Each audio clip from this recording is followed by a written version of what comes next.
Students, what is the saddest thing you found out about your teacher? In sophomore year, I had a math teacher named Mr. Big. He was famous at my school because of how short he was, which you didn't always realize until you stood up from your desk. Kids used to jokingly refer to him as Mr. Big. He didn't assign too much work and he was a really nice guy, so most students liked him. However, some students took advantage of his kindness and would mess with him in class, as he seemed like an easy target. I was one of those kids, and one day we pushed him too far. He was my Algebra 2 teacher in my sophomore year.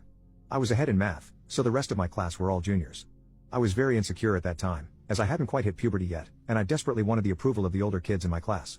The one thing I had going for me was that I was smart. Like really smart. But being good in school was not really that cool at the time, so I used my intellect for another purpose, to make fun of people.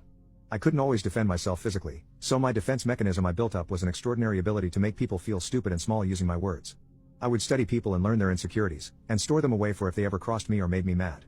For Mr. Big, while he was obviously insecure about his height, I learned pretty early on that his biggest insecurity was control. He made kids raise their hands to go to the bathroom, was super strict about his assigned seating, and he never let students stand up without asking him first. He loved being in his classroom, because there, he was in control of the situation. So I decided to take that away from him.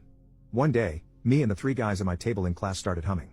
We hummed as low as we possibly could, which made it impossible for Mr. Big to tell where it was coming from.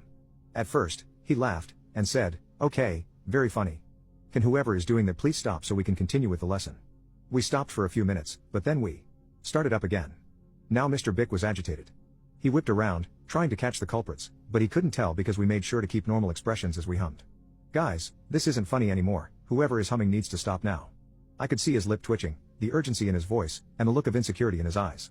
It was working. Nothing made me feel better about myself than seeing someone else unravel right in front of me.